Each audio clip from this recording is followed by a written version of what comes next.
новым днем, Республика! Телевизионные жаворонки продолжают работать для того, чтобы ваш день начинался только с добрых и свежих новостей. Меня зовут Ларина Сукуева, и я рада всех вас видеть в нашей теплой и уютной студии. На календаре сегодня 27 октября, вторник, и сегодня отмечается Всемирный день аудиовизуального наследия.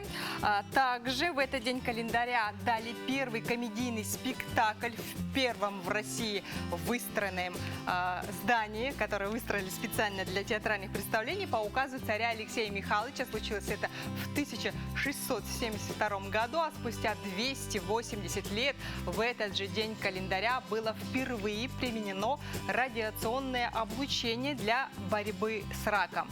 Также в этот день календаря 27 октября довольно богато на дни рождения. Например, сегодня день рождения отмечает, в этот день родился мореплаватель Джеймс Кук, скрипач Никколо Паганини и наш композитор Александр Варламов, Теодор Рузвельт, один из президентов США, биолог Иван Мичурин, герой Советского Союза Виктор Талалихин и Людмила Павличенко, ну и актеры, конечно, Лидия Русланова, Михаил Жаров и Николай Караченцев. Интересно, молодежь знает эти имена или нет? Может быть, хотя бы Ванессу Мэй знает. Сегодня у нее тоже день рождения. Может быть, у вас сегодня памятная дата. Пишите нам об этом. Наш WhatsApp номер прежний 8 914 279 2262. Всегда приятно начинать день с поздравлений, с приятных слов, пожеланий и так далее. Пишите. Ну а теперь по традиции давайте обратимся к синоптикам и узнаем, какую погоду они нам сегодня обещают. Прогноз погоды на канале НВК Саха. Итак, сегодня в 6 часов утра в центральных Улусах температура воздуха составила минус 7, минус 9 градусов. Днем ожидается минус 5, минус 7. В Заречье утром было минус 8, минус 14. Днем ожидается 4, 8 градусов со знаком минус. На юге в 6 часов утра температура воздуха составила минус 6, минус 8. Днем ожидается почти такая же температура, минус 7, минус 8. В Вилюйской группе Улусов минус 12, минус 15. Это утренняя температура, а днем воздух там прогреется до минус 6 градусов. В Нижнеленских Улусах минус 9, минус 19. Это температура утром, а днем ожидается минус 12, минус 18 градусов. На западе в 6 часов утра температура воздуха составила минус 8, минус 13. Днем ожидается потепление до минус 4 градусов. В Колыме-Дигирских Улусах минус 8, минус 21. Это 6-часовая температура. А днем ожидается минус 10, минус 17. В Вианских Улусах минус 12, минус 18. И днем ожидается минус 10, минус 14 градусов. На северо-западе 14-27 со знаком минус утренняя температура. И дневная 15-24 это дневная, и тоже со знаком минус. В городе Якутске в 6 часов утра температура воздуха составила минус 8 градусов. Атмосферное давление 754 миллиметра ртутного столба. Ветер северо-западный 4,9 метров в секунду. И днем ожидается минус 6, минус 8 градусов.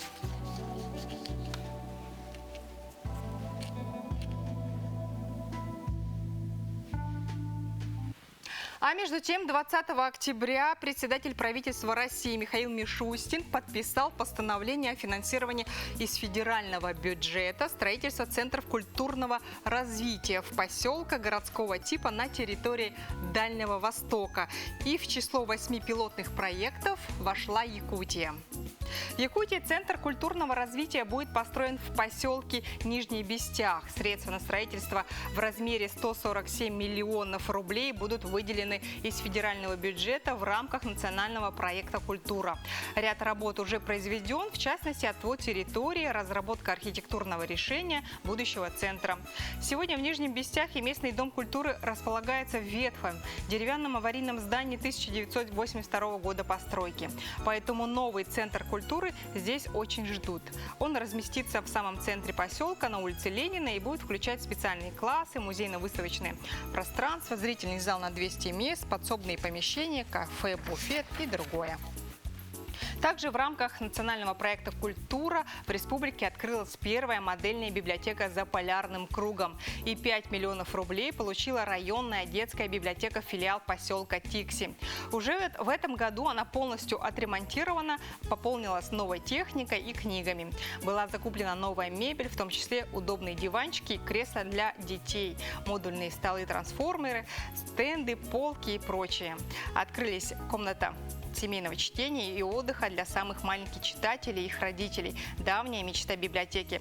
Также оснащенный интерактивной доской, проектором, ноутбуком и акустической системой конференц-зал. Работает в библиотеке и мини-смарт-лаборатория с компьютерным залом на 3 рабочих места с выходом в интернет. Для читателей доступны полиграфические услуги, такие как печать текста, ксерокопирование, сканирование, брошюрование и другое. Вот такие новости, ну а другими новостями с вами поделятся мои коллеги из службы новостей. Мы с вами встретимся через несколько мгновений.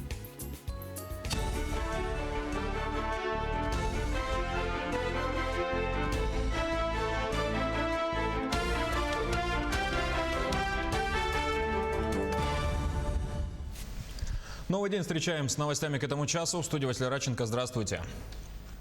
Полпред президента на Дальнем Востоке Юрий Трутнев поручил предоставить республике дополнительные медсредства и оборудование для лечения коронавирусной инфекции.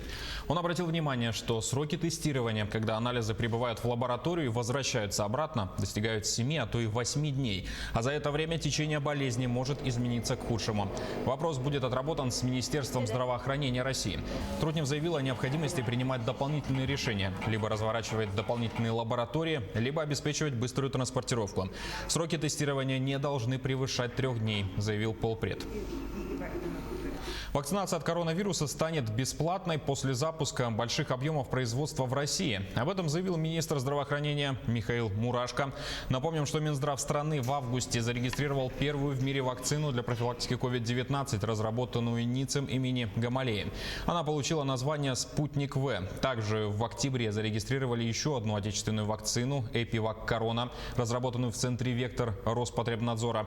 Сейчас на клинических исследованиях находится и вакцина центра имени Чумакова РАН. В ее основе используется вирус SARS-CoV-2. Он лишен своих инфекционных свойств, но при этом сохраняет способность вызывать иммунную реакцию. Численность официально зарегистрированных безработных в Якутии уменьшилась на 700 до показателя в 33 тысячи человек. Об этом сообщают в Госкомзанятости Якутии. Также сообщение говорится о более чем 10 тысячах вакансий, заявленных работодателями в органы службы занятости населения. В 2019 году этот показатель был выше на 26% и составлял более 13,5 тысяч вакансий. Наиболее востребованными сегодня являются водители, слесари, машинисты, спецтехники, подсобные рабочие, электромонтёры, уборщики и разнорабочие. Средняя заработная плата составляет 46 800 рублей, говорится в сообщении. В регионе завершилась регистрация на республиканский кадровый конкурс «Таланты Якутии». Их количество достигло почти 4,5 тысяч. Конкурс проводится на основе хорошо известной в регионе деловой игры «Министр». За 11 лет в ней приняли участие около 8 тысяч человек. Говорится в сообщении, конкурс пройдет в 3 этапа. Это отборочный, далее полуфинал, оценочная сессия и обучение в течение 8 месяцев по программе прорывных компетенций Lab.Talent. На последнем этапе конкурсанты объединяются в команды по 10 человек. Сообща они должны будут придумать и реализовать проекты. Команда, проявившая себя наилучшим образом, и станет победителем. Между тем, Высшая школа музыки Якутии вошла в официальный перечень российских вузов, признаваемых Министерством образования Китая.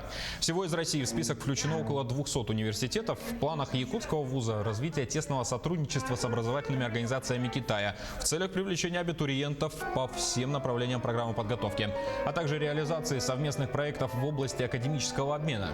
Кроме того, подразумевается создание совместных образовательных программ, проведение научных и творческих работ, повышение квалификации и получение ученых степеней. С крепнувшим льдом и понижением температуры свою деятельность возобновляют любители закаливания и купания в проруби. Члены общественной организации «Якутские моржи» уже начали водные процедуры. По их словам, такое купание закаляет тело и дух, повышает иммунную систему, укрепляет здоровье в общем. Однако противопоказано людям, которые страдают сердечно-сосудистыми заболеваниями. ну, настроение, конечно, повышается. Сюда идешь с радостью. Утром просыпаешься, идешь сюда. И потом собрались такие люди, которыми очень интересно общаться. С ними мы почти уже больше года и как семья. И вообще по организму, если так посмотреть, то по организму бодрость, свежесть. Я сама не замечаю, но другие люди говорят, что молодеем, можно так сказать. Всероссийская акция «Ночь искусств» пройдет онлайн. Якутян к участию призвала Национальная библиотека республики. Все мероприятия пройдут 3 ноября с 18 до 22 часов по якутскому времени на площадке Zoom, YouTube-канале и Instagram-странице. Жителям региона представят новую виртуальную выставку «Сила России в единстве народов», мастер-классы по изготовлению хомуса и игре на якутском варгане. Вечер завершится встречей с известным скульптором, членом Союзов художников России Николаем Чучасовым. На этом пока все. Спасибо за внимание и хорошего вам дня.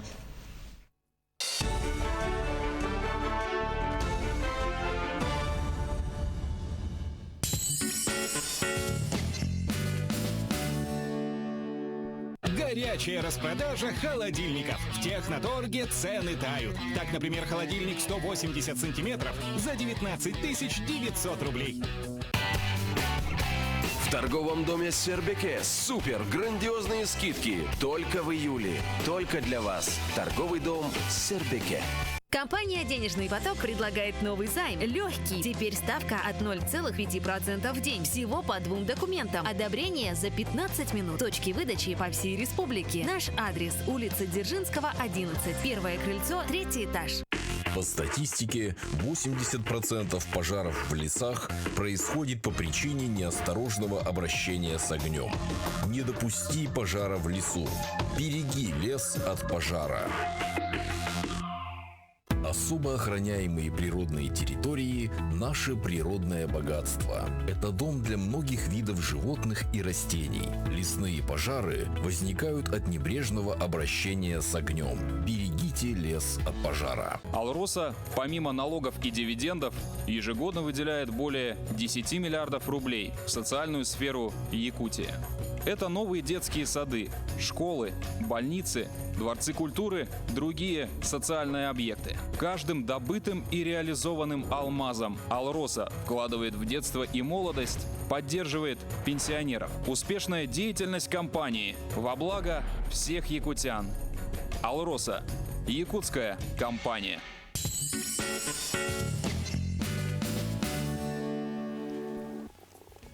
С прошлой недели в нашей республике стартовала акция «Жизнь без алкоголя. Залог успеха». Ее организовала прокуратура Якутии совместно с Министерством по делам молодежи и социальным коммуникациям. Также в этой акции участвуют и другие ведомства. И я рада представить вам Сахаю Данилову, начальника отдела физкультурно-оздоровительной работы Управления физической культуры и массового спорта. Доброе утро, Сахая. Очень рада вас видеть в нашей студии. Но понятно, что алкоголь можно заменить занятиями спортом. Скажите, а как можно организовать бесплатно, причем организовать свой спортивный досуг? Какие сейчас спортивные объекты работают, где можно заниматься? Ну, многие фитнес-залы после данного перерыва открыли свои двери, и спортивные сооружения тоже работают в ограниченном количестве. Там, то есть спортивные сооружения, где есть кардиозалы и тренажеры. Бассейны тоже работают. Там, например, на одной дорожке по 3 человека заходит. И строго соблюдая меры осторожности и рекомендации Роспотребнадзора. Скажите, вообще как работает пропускная система входа в спортивные залы? Ну вот про бассейны вы сказали, да, что на одной дорожке 3 человека, а вот в тренажерных залах как вот много может быть находиться в одно время людей? Да, это зависит от площади тренажерного зала. Например, в среднем там по 10 человек заходит за один сеанс. И если взять спортивный комплекс «Модун», там в мужском тренажерном зале могут по 18 человек заходить за один раз, а вот в женском зале по 10 человек. Так по-разному во всех тренажерных залах, зависит от площади и от безопасности. А как часто проводится санитарная обработка? После каждого сеанса проходит перерыв 30 минут, и там проводится санитарная обработка обязательно. А обязательно ли нужно заниматься спортом и физкультурой, в спортивных залах в масках? Это же не очень удобно.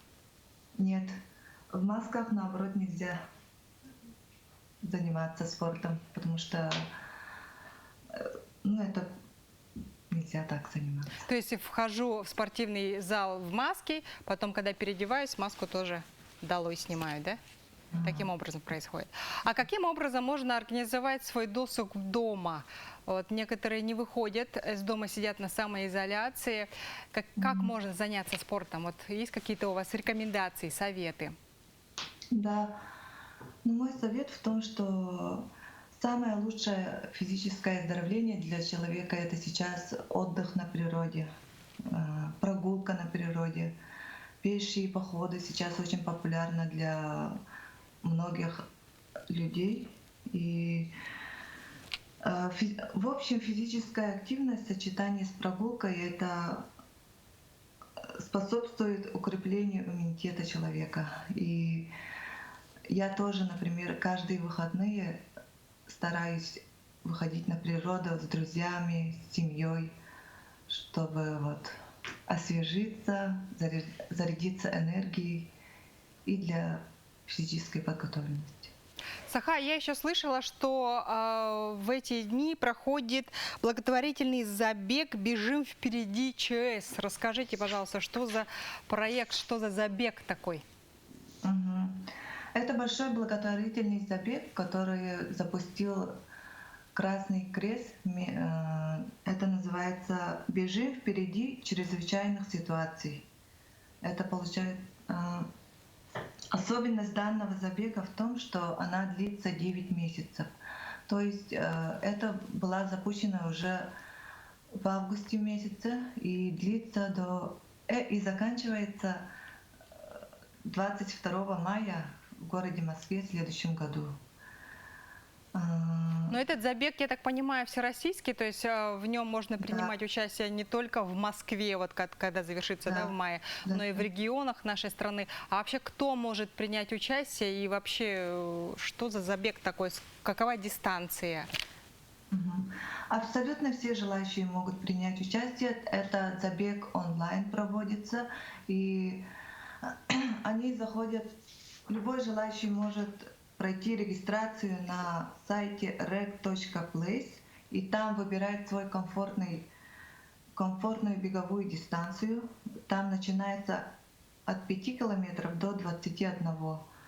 Это для взрослых, а для детей 500 метров. И там разные взносы оплачивают. То есть потом они регистрируются в мобильном приложении Starva, где там отслеживается их дистанция. А каким образом нужно будет отчитываться, поскольку все-таки забег проводится онлайн, да? Я могу зарегистрироваться на 5 километров, допустим, а пробегу один, да? Вот кто-то будет отслеживать это, или вот чисто на моей совести это все? Нет, это на сайте, если вы проходите регистрацию, там на сайте вы входите имя, фамилия, выбор дистанции, регион и так далее. И время, результат тоже там виден. Ага.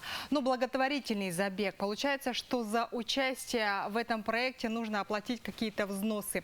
И куда пойдут денежные средства? Есть какая-то адресная помощь или в фонд это все отправляется? Так, это бывает же наводнение весной. Именно для этого создана такая акция, чтобы при наводнении помочь гуманитарными средствами. То есть это уже конкретно, да, на какие-то цели? Да. Ага. Давайте напомним нашим телезрителям, каким образом можно зарегистрироваться, чтобы участвовать в этом благотворительном забеге, на каком сайте, в каком приложении, как звучит это все?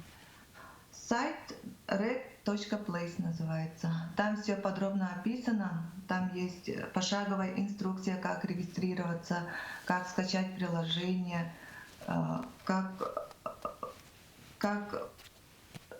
получать стартовые рюкзаки. Например, всем участникам отправляются по почте стартовые рюкзаки.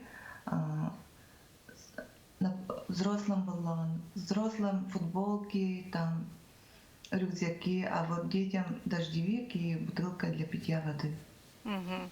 Что ж, огромное спасибо, Сахая, за участие в нашей утренней программе. Я желаю вам удачи и хорошего дня. А я напоминаю, что у нас на связи была Сахая Данилова, начальник отдела физкультурно-оздоровительной работы Управления физической культуры и массового спорта.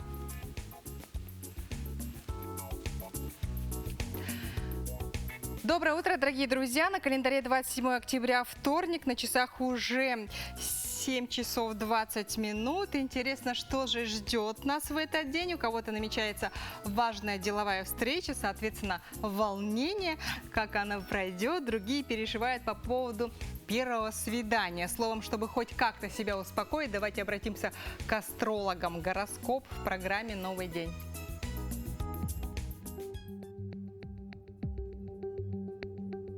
Овен. Вспомните о делах, которые вы долго откладывали. День как нельзя лучше подходит для того, чтобы за них взяться. Справиться будет нетрудно, и вы быстро доведете начатое до конца. Телец. Непростой день. Чтобы добиться успеха, нужно идти на риск. Старайтесь справляться со всеми делами самостоятельно, никого не просите о помощи. Близнецы. Вы склонны рисковать, причем даже тогда, когда в этом нет необходимости. Проявите осторожность, взвесьте все за и против. Рак. Веселый, интересный день. Вы можете оказаться участником головокружительных приключений и невероятных событий. Беритесь за новые дела. Лев. День щедр на необычные ситуации, каждая из которых может стать источником вдохновения. Дева. День обещает необычные встречи, небольшие поездки внесут в жизнь приятное разнообразие. Будет возможность вместе с близкими побывать в каких-то необычных местах. Весы. Насыщенный и важный день. Хорошо проходят любые встречи, вы производите благоприятное впечатление на окружающих, полезно участвовать в любых мероприятиях. Скорпион. Совсем без неприятных моментов день не обойдется. Возможно, разногласия с близкими, споры, но такие проблемы носят временный характер. Стрелец. Возможны подарки и небольшие денежные поступления. День подходит для покупок, даже не запланированных. Во второй половине дня вам могут предложить какие-то необычные сделки. Козерог. Полезными и приятными будут новые знакомства. Вы можете найти деловых партнеров и единомышленников. Начало романтических историй тоже не исключено. Водолей. Стоит быть осторожнее с деньгами. Сегодня вы склонны тратить их, не задумываясь. Если хочется сделать какие-то покупки, обратите внимание на полезные вещи для дома, мелкую бытовую технику. Рыбы. Чем реалистичнее вы смотрите на вещи, тем удачнее и плодотворнее пройдет этот день. Он подходит для домашних дел или покупки каких-то вещей, благодаря которым ваша повседневная жизнь станет проще. А вы уже оформили электронную трудовую книжку? Я еще нет. А ведь с начала этого года наша страна всех работников потихоньку переводит на электронный вариант, на новый формат. У электронной трудовой книжки без сомнения есть масса плюсов, но также есть и минусы. В основном они связаны с угрозой взлома, но тем не менее есть несколько моментов, которые необходимо нам знать перед тем, как оформлять цифровой вариант трудовой книжки. Об этом нам расскажет Матрена Анимпадистова, специалист пенсионного фонда. Гражданин о выборе электронной трудовой книжки пишет заявление до конца этого года. Если вы поступили на работу первый раз в этом году, работодатель вам не откроет, как вот было раньше, трудовую книжку на бумажном носителе. Все данные о приеме на работу, об увольнении, о перемещениях после издания в течение одного рабочего дня передаются в Пенсионный фонд Российской Федерации. Те граждане, которые начали свою трудовую деятельность до 1 января этого года, им нужно выбрать, если вы откажетесь в пользу электронной трудовой книжки, у вас не будет возможности через какое-то время отказаться от этого. И если вы выберете в бумажном виде, то у вас всегда есть это право перейти на электронную трудовую книжку. Бумажная трудовая книжка ваша, которая велась до того момента, когда вы перешли на электронный вариант, она будет иметь силу. Чтобы вести трудовую книжку в электронном виде, вам нужно все-таки удостовериться в полноте вашего индивидуального лицевого счета, который ведется в пенсионном фонде. Вам нужно запросить в личном кабинете выписку из индивидуального лицевого счета или же посмотреть на мобильном приложении пенсионного фонда сведения о вашей работе.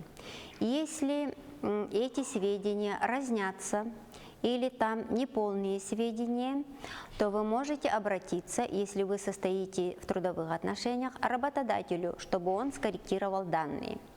А если вы не состоите в трудовых отношениях, вы можете подойти в любую клиентскую службу по предварительной записи и предоставить в бумажном виде вашу трудовую книгу с тем, чтобы те сведения, которые у вас есть в бумажном виде, перевели в электронный вариант.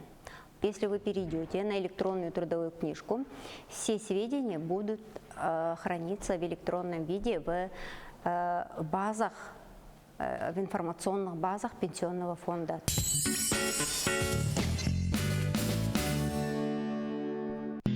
Мечтай шире, живи в своей квартире. АО ДСК. Доступные квартиры по разумной цене. 33 13 28.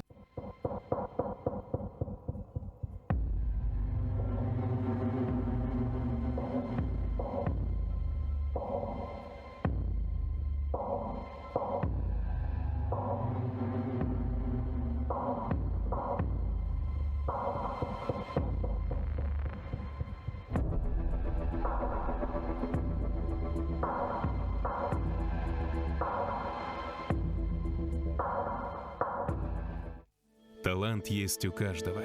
Тот, кто раскрыл свой талант, счастлив. Ведь он делает окружающий мир лучше. Неважно, чем он занимается. Важно, что он на своем месте и вкладывает в свое дело частичку своей души, творчества и любви. Твой талант тоже ценен. Узнавай свои способности, развивай свои таланты, уверенно шагай в будущее. Розыгрыш 100 тысяч рублей от Аргыс Кредит. Копите деньги на мечту или возьмите деньги на срочные нужды и станьте участником розыгрыша. Купон участника выдается за пополнение или займ за каждые 30 тысяч рублей. Главный приз – 100 тысяч рублей. Подробности по телефону 32 52 00. Осенний ценопад в магазине медтехники «Инфратерм» на бесконтактные термометры, дозаторы, рециркуляторы, а также в наличии трехслойные маски по 4 рубля. «Инфратерм». Петровские ряды. 8 800 250 3901. Звонок бесплатный.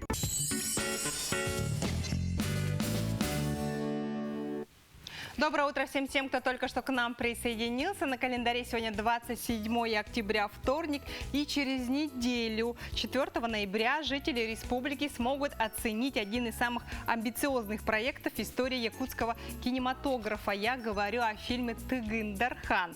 В съемках этой ленты приняло участие более 10 тысяч артистов. Действие разворачивается на рубеже 16-17 веков, поэтому нам очень интересно, как одевались якутяне в то время и какую жизнь они вообще вели. Я думаю, что на эти вопросы сможет ответить художник этого фильма Игорь Широких. Андриан? С археологами, историками, чтобы тот период полностью изучить. Очень много информации, конечно, получили через музей. Ходили, смотрели вещи, которые из раскопок того периода. самое сложное это было вот, массовые съемки же у нас получается. И сделать доспехи, например, это вот была основная такая задача сложная для нас. Как это реализовать в короткие сроки и в большом объеме. Подготовительный период долгий, да, все собрать, какие сцены снимаются, там список все полностью делаем, что берем, все это собираем, загружаем в контейнеры, и выезжаем на площадку. Мы, как художники, выезжаем сюда пораньше, чтобы все подготовить. И все уже там разлаживаем, все подготавливаем. Такой долгий период, тоже очень сложный. Конечно, работой я доволен. Вообще, отличный проект был.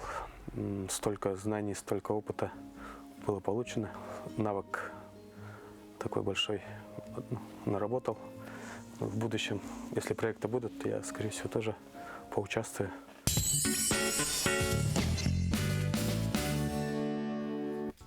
Действительно, тема Тыгын Дархана очень интересная, любопытная, а ведь это реальный персонаж. И с моими словами, я думаю, согласится наш сегодняшний гость. Это доктор исторических наук, тыгыновед и консультант этого фильма Андриан Борисов. Доброе утро, Андриан. Очень рада вас видеть в нашей студии. Скажите, кто такой вообще Тыгын Дархан? Действительно ли он жил на рубеже 16-17 века? То есть это реальный персонаж, да? Это мы сейчас знаем, что это реальный персонаж, а на самом деле было время, когда в том числе и ученые считали, что это такая легендарная, даже, может быть, мифическая личность. Потому что если обратиться к его, о нем, легендах, которые сложены, то там Тыгын рисуется не иначе, как, богатырь такой, наверное, похожий на героя из эпоса. И поэтому даже некоторые ученые полагали, что это такой легендарный персонаж. Но исторические документы очень скупо, но так все-таки оставили свидетельство о том, что действительно это был такой реально живший кангаласский князь, который причем оказал первую встречу русским землепроходцам. Поэтому в этом смысле это очень интересная такая привлекательная личность. А за что он выступал? Чем он, каково его значение для якутского народа? Если опять-таки обратиться вначале к легендам, то там Тыгын рисуется как якутский царь.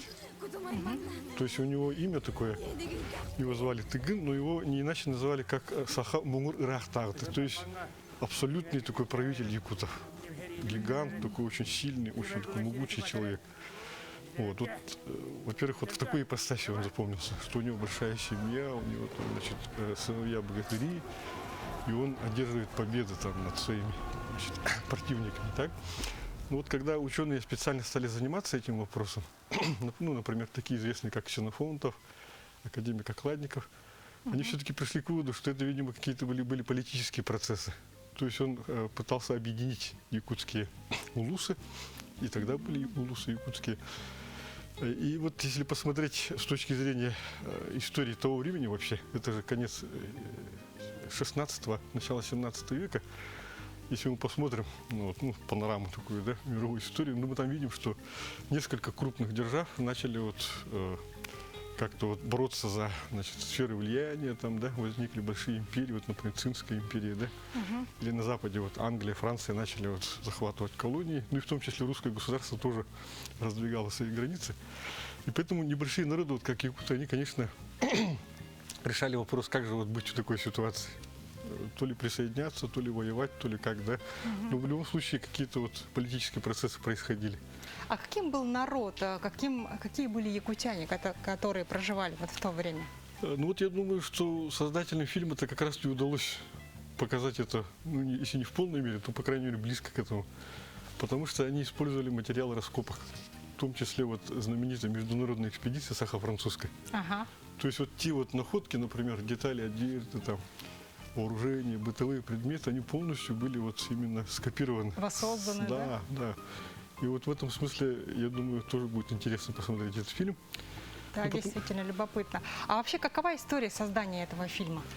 Вначале, как уже говорили, был создан роман нашего народного писателя Далана Тыгын Дархан.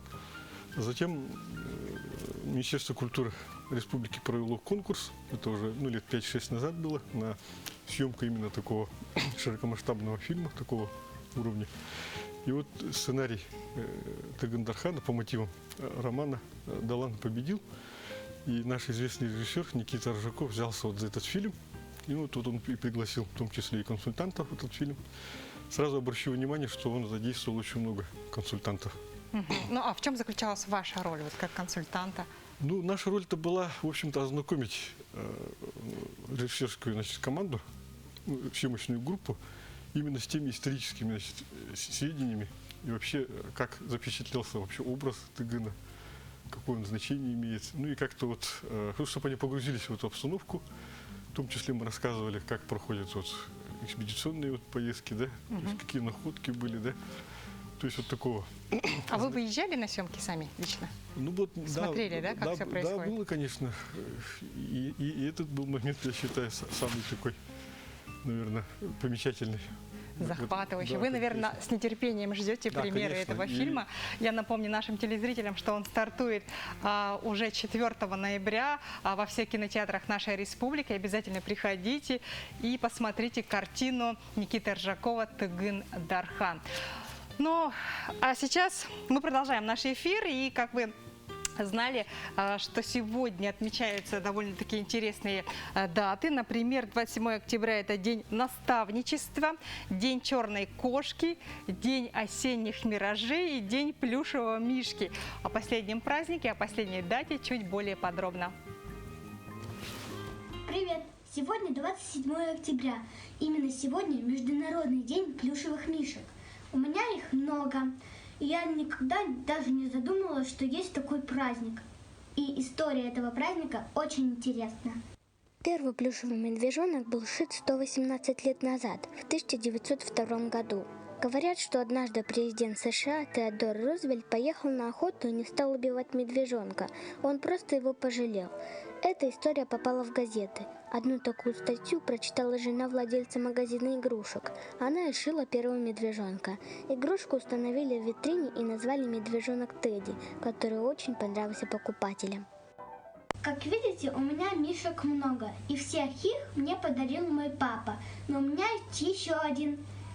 Его знают все дети в мире.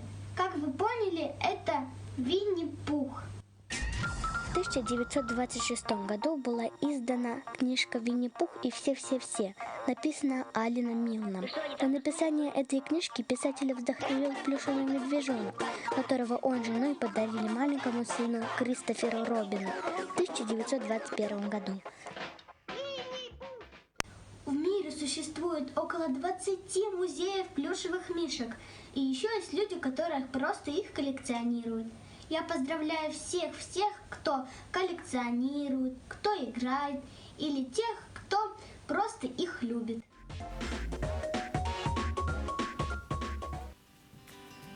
А между тем в эти дни стартовал конкурс эссе среди школьников «Знанием победишь». Этот конкурс – именная стипендия первого президента нашей республики Михаила Николаева. И более подробно об этом проекте нам расскажет ректор Малой академии наук нашей республики Василий Павлов. Доброе утро, Василий Климович. Очень рада вас видеть. Доброе утро. Скажите, пожалуйста, как в этом году будет проводиться этот конкурс? Ну, естественно, в этом году этот конкурс проводиться у нас будет дистанционно. Мы объявили этот конкурс, он очень интересный, он впервые будет. У нас проводится этот конкурс на английском языке. Ребятам мы предлагаем написать сочинение. Тема такая «Будущее Якутии и моя роль в нем». В ней, да? И это очень интересно, потому что мы хотим найти и понять тех ребят, которые могут очень красиво, логично и интересно рассказать об этом на английском языке, потому что, как мы знаем, английский язык является языком науки. И в 2002 году наш первый президент Михаил Ефимович Николаев учредил свою именную стипендию, называется «Знанием победишь». И это очень такая престижная награда, которая каждый год выдается 3 самым замечательным нашим школьникам и также известным нашим педагогам.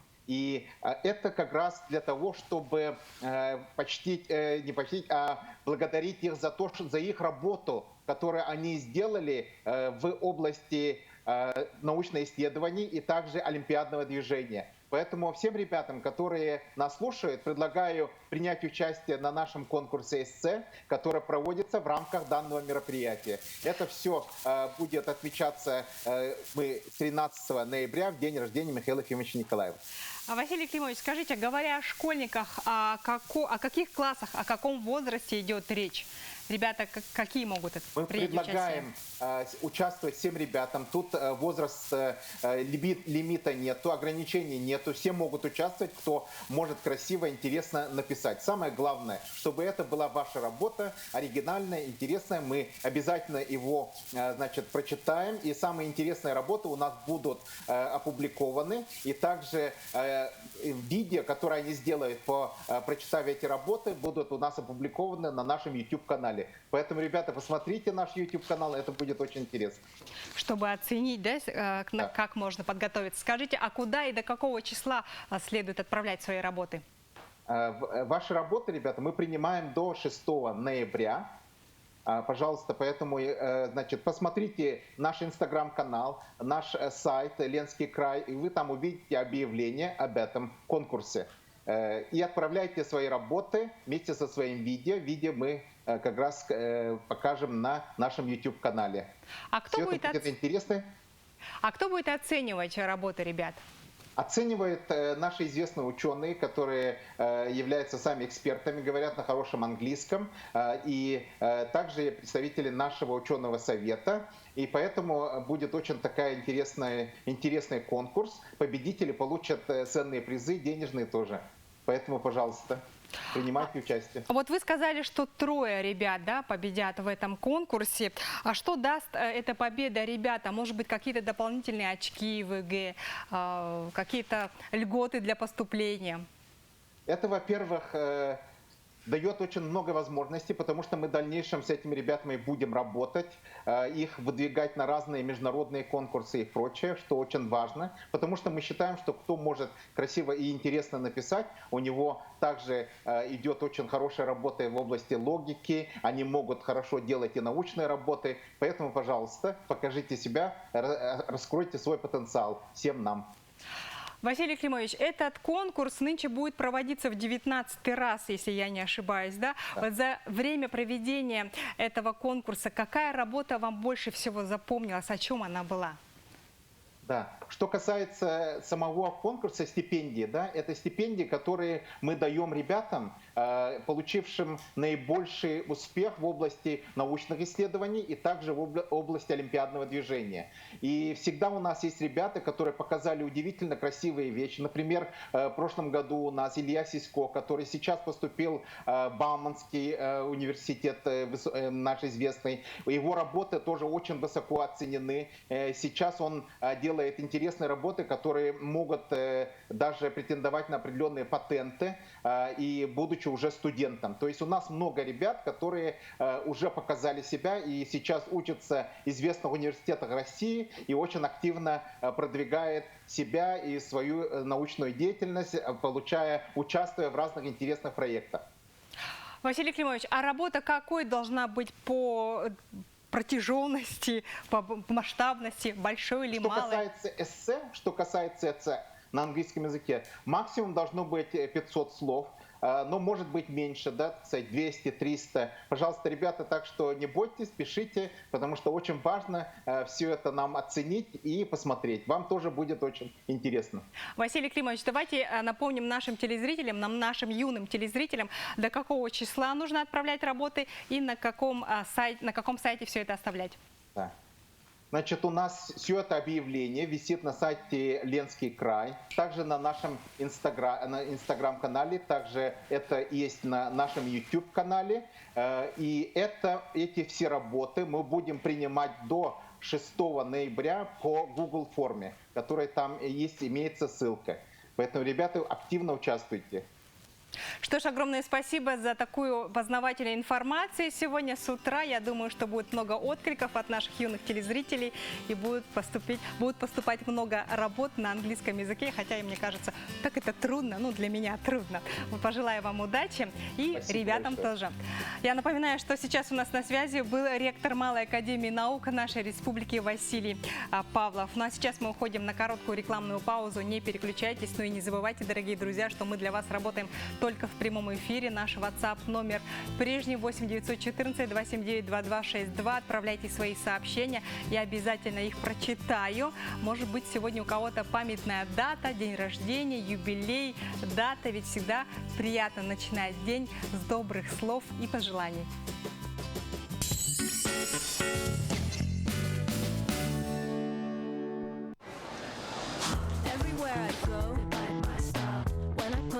Попробуй продукты на дом с бесплатной доставкой на sbermarket.ru. Более 70 любимых товаров по суперцене. Теперь в Якутске. Сбермаркет. Цены ниже. Доставка бесплатна. Компания «Денежный поток» предлагает новый займ. Легкий. Теперь ставка от 0,5% в день. Всего по 2 документам. Одобрение за 15 минут. Точки выдачи по всей республике. Наш адрес – улица Дзержинского, 11. Первое крыльцо, 3-й этаж. Total Body – это комплексная МРТ головы, тела и суставов. Выявляет мельчайшие анатомические отклонения в организме на самой ранней стадии болезни, когда еще нет никаких симптомов. 634 человека уже прошли это передовое обследование в Якутске. МРТ Total Body. Моя уверенность в завтрашнем дне. Только в Victory Clinic. Оплатить жилищно-коммунальные услуги можно, не выходя из дома, без комиссий, очередей и касс, в удобное для вас время с помощью онлайн-сервисов, через портал «Электронная ЖКХ», через личный кабинет на официальных сайтах ресурсоснабжающих организаций, через мобильное приложение вашего банка. Помогите оплатить услуги ЖКХ своим родителям, пожилым родственникам. Своевременно оплачивая, мы помогаем обеспечить качество услуг ЖКХ, комфорт и уют в домах.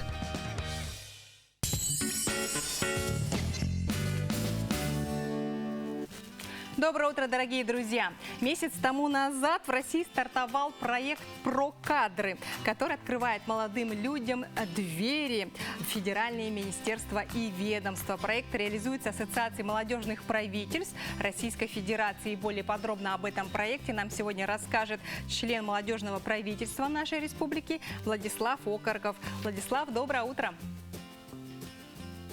Доброе утро. Доброе утро. У вас очень красивый вид. Я хотела бы спросить, расскажите, что за проект такой у вас? Ну, «Про-кадры» — это федеральный кадровый проект молодежного правительства Российской Федерации, основная идея которого прохождение участниками стажировки в федеральных министерствах и ведомствах. Из каких этапов он состоит, расскажите? Ну, данный проект состоит из 5 этапов. Первый этап – это прием заявок. До 31 октября участники заходят на сайт procadre.amp.rf, заполняют простую анкету. Также участникам необходимо в соцсетях выложить мотивационный пост с хэштегом «Я иду в Про-кадры». Далее идет второй этап, отборочный, с 1 по 21 ноября, где участники должны пройти тестирование и онлайн-интервью с экспертами проекта. Третий этап продлится с 1 по 27 декабря, где участникам будут доступны образовательные программы по различным темам, основы государственной гражданской службы, электронного документооборота, навыки эффективной коммуникации и так далее.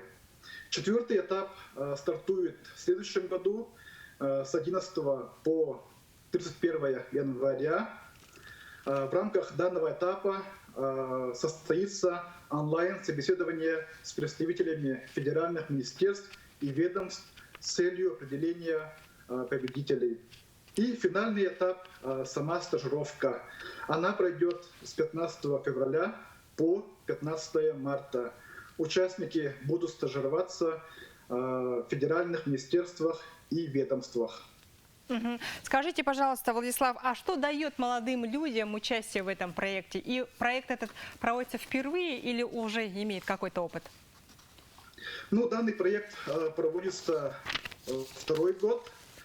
Я хочу сказать, что ProCadre – это социальный лифт, который поможет выявить и продвинуть молодых, талантливых людей для работы в исполнительных органах госвласти. Для молодых людей это не только возможность погрузиться в работу органов власти, но также возможность представлять интересы молодежи, возможность получить новые навыки, новые знания, умения и опыт, которые они смогут применить у себя в регионах.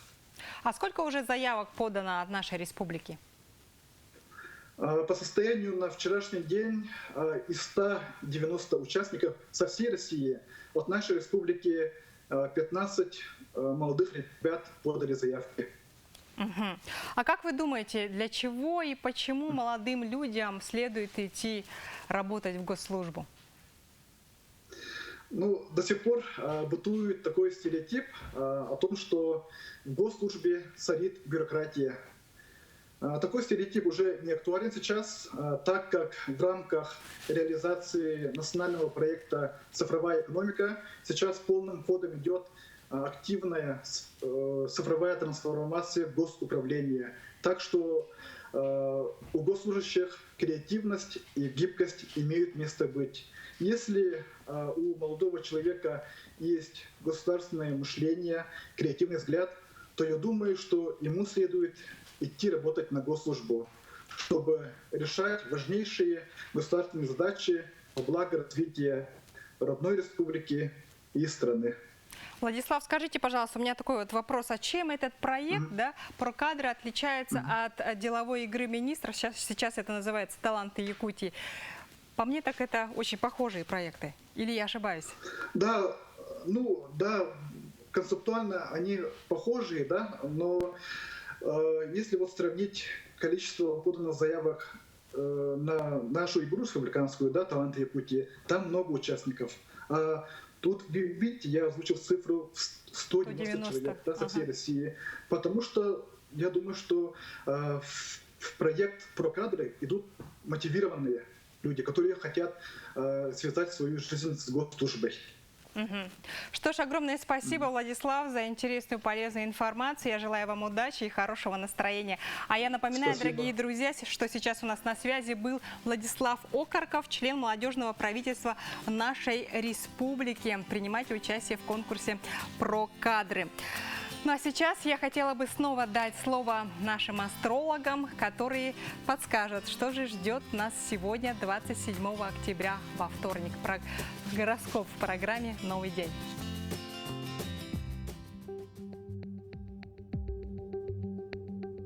Овен.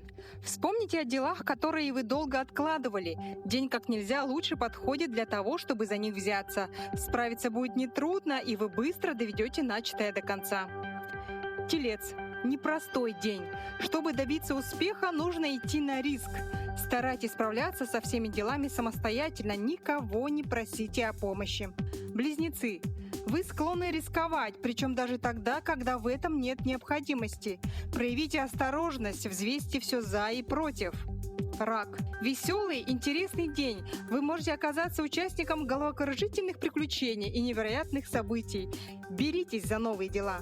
Лев. День щедр на необычные ситуации, каждая из которых может стать источником вдохновения. Дева. День обещает необычные встречи, небольшие поездки внесут в жизнь приятное разнообразие. Будет возможность вместе с близкими побывать в каких-то необычных местах. Весы. Насыщенный и важный день. Хорошо проходят любые встречи, вы производите благоприятное впечатление на окружающих, полезно участвовать в любых мероприятиях. Скорпион. Совсем без неприятных моментов день не обойдется. Возможно, разногласия с близкими, споры, но такие проблемы носят временный характер. Стрелец. Возможны подарки и небольшие денежные поступления. День подходит для покупок, даже не запланированных. Во второй половине дня вам могут предложить какие-то необычные сделки. Козерог.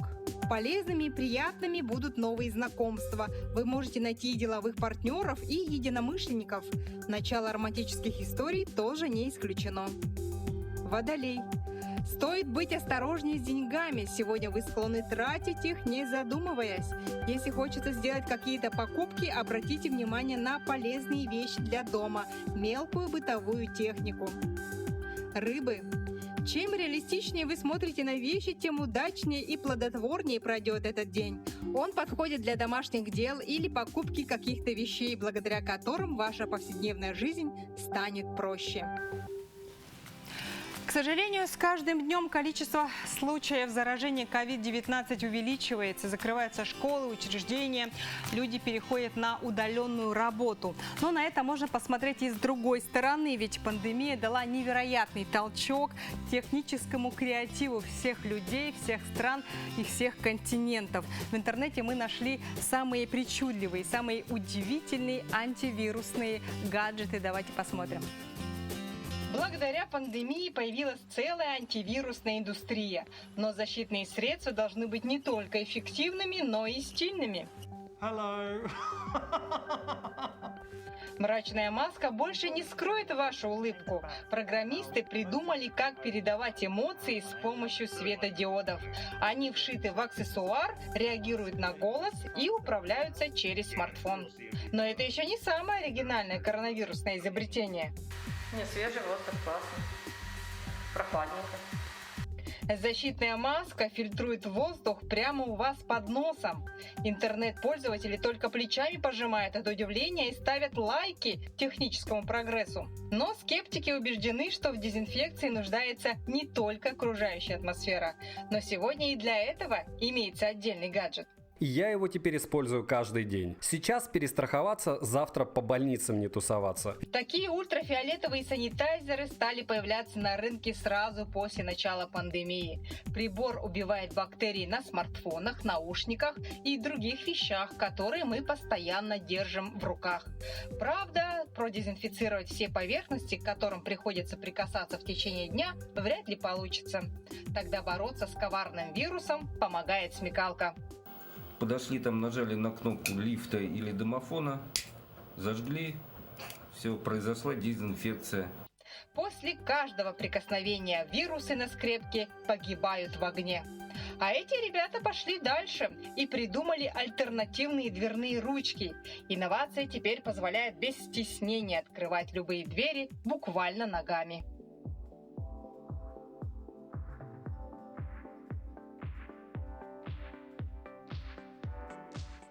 А жительница Канады Кэролайн Эллис не смогла оставить маму без поздравлений в День матери. Но из-за пандемии обниматься может быть опасно, особенно для пожилых людей, входящих в группу риска. Тогда Эллис придумала специальное приспособление для бесконтактных обнимашек. Оно состоит из полиэтиленового экрана, к которому приделаны 4 рукава, по 2 с каждой стороны. Просовывая руки в рукава, можно безопасно обниматься.